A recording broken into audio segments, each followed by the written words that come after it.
Greetings, ladies and gentlemen, and welcome to this latest edition of Tales from Outer Space. And as always, I hope that you enjoy. Story number 1. The New Knights of the Round Table. Written by Alex Sylvain.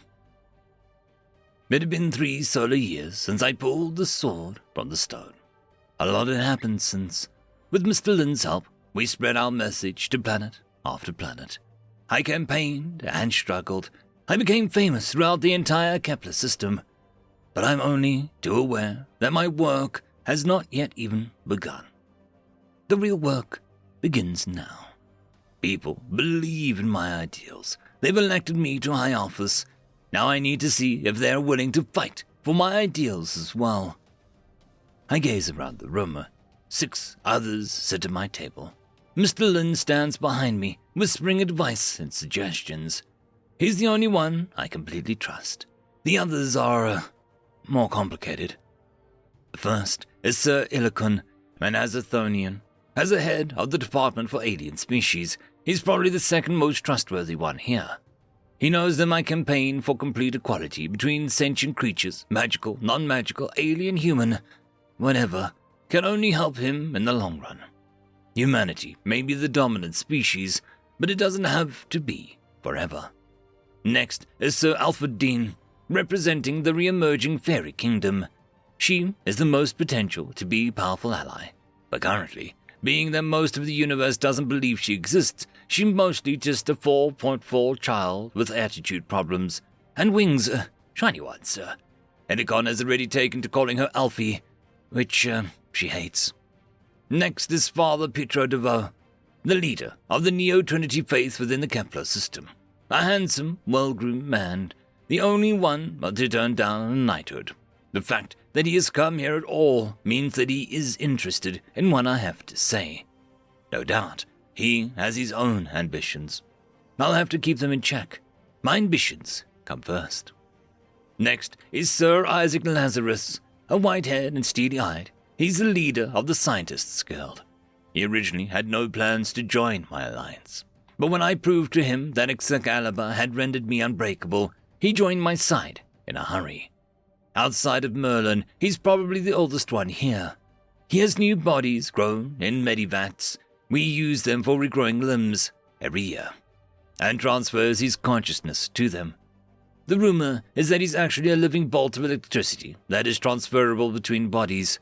He wants immortality more than anything, and feels that I am the path to it. Maybe. After him is Sir Lexicon, representing the growing android coalition. He is a Model 16B, widely regarded as the first android that we've break through with the Uncanny Valley. He used to be an informational droid, but achieved sentience 46 sols ago.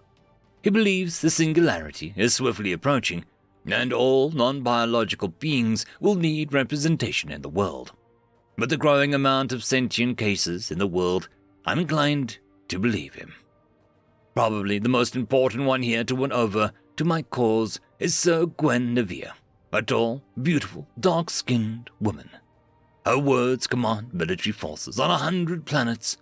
Behind her back, she's called Helen of Troy because she has the power to launch 1,000 starships. More like 100,000. If she doesn't come to my side, my words and my sword might as well as non-existent. I clear my throat. 13 eyes and 1 visual interface stare at me. I want to thank you all for electing me as your prime. Sir Illikon raises a tentacle. I feel I must admit that I actually voted for Zaragrilax. If that isn't a problem, I apologize. I raised an eyebrow. Not a problem at all, Sir Illikon. It's important that we stand on our deals. I realize some of you had candidates that you would rather have sitting in the seat, but I am glad that you all came here today. What happens here could change the entire universe. I'm gaining their interest, well, except for Alfie. She's sulking because Illikon convinced Lexicon to start calling her Alfie as well. Time to get to the point. There's a storm coming. A magical world hidden for so long in the dark place and the in-between is coming back out into the light. Sir Elfdane here is proof of that. Alfie stops sulking and turns to look at me, wings quivering.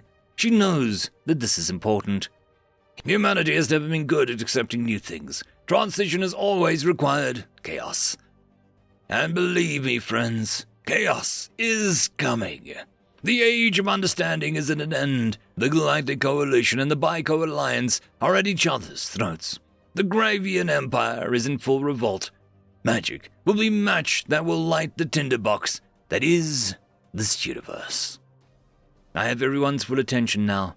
My hands are shivering, but there are some things Mr. Lin simply can't help me with. I press forward. I was elected because the people agreed with me. They see what is coming. They've heard the stories about the Fae, the soothsayers, the random spread of magic throughout the world. They need a guiding hand. We need a new moral code. Combine it with an old one, the neo-chivalry movement. We will spread it throughout the world, all worlds. We will seize this moment of uncertainty to bring a new age to an entire world. Some people refuse to follow a man who is just elected prime in some minor backwater world. We obviously cannot go back to monarchy in a world that barely remembers what it is. Excalibur may have won Mr. Lin over, but I doubt that it would convince too many others. So I swear, when our conquest is over, when the storm clouds are gone, I will step down and let someone else take the reins of what I've accomplished. If the public feels that the person is someone other than me, so be it. But now, this world needs a leader, someone to lead them out of the chaos and into peace.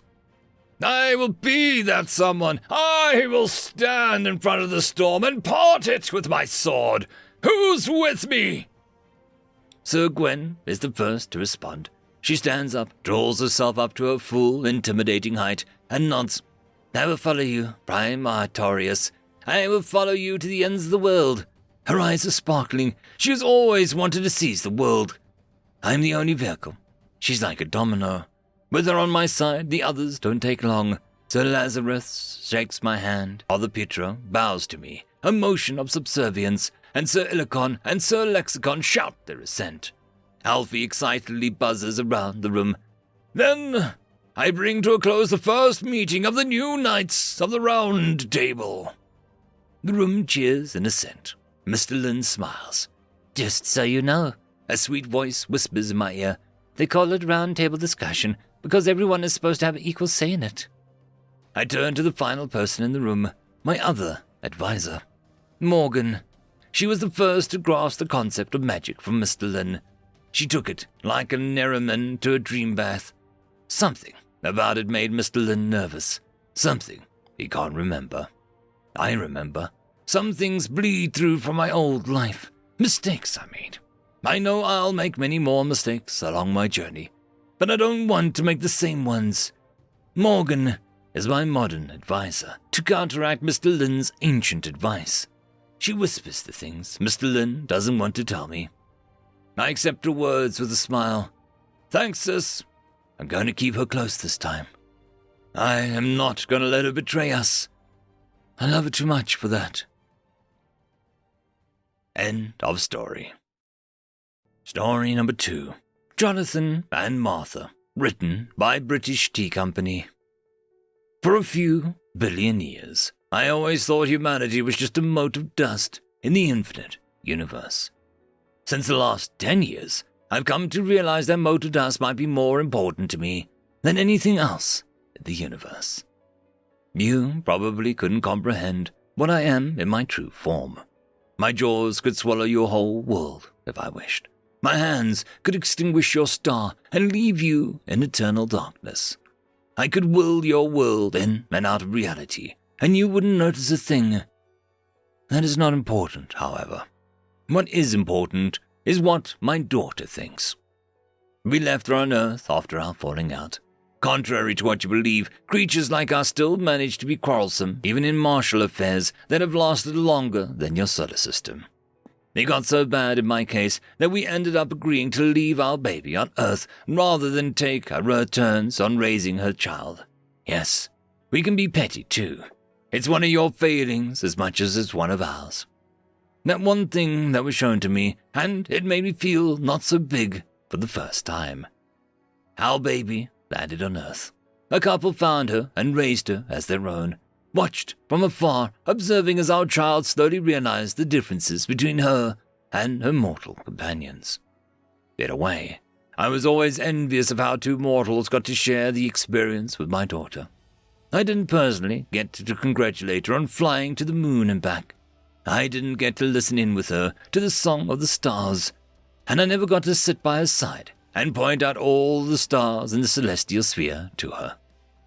She had to leave eventually, right? Decades for you are mere swipes of a pendulum for something as eternal as I am. I watched as she grew curious to her origins, and eventually the day came when she sought me out. We met right outside your solar system.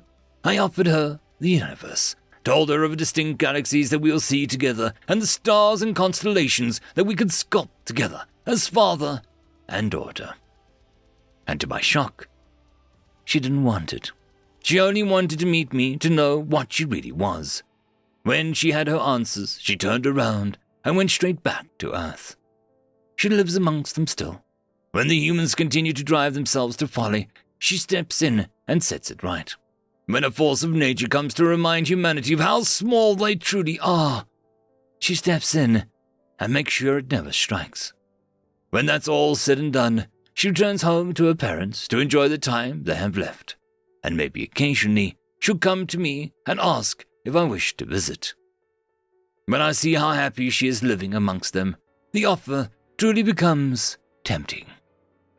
As the days go by, this offers to experience humanity, both the race and the feeling become more and more enticing. End of story. The algorithm reckons you should be watching this video next, and I recommend that you should be always watching my video. So, click with energy! And yes, clicking that does help the channel. Thank you very much. I just quickly want to thank the Tier 5 patrons and channel members: Alithia Barkey, Cam Maxwell, Casper Arnholtz, Albarden Guster, Arcadian, Lord Azrakal, and Joachim Backer.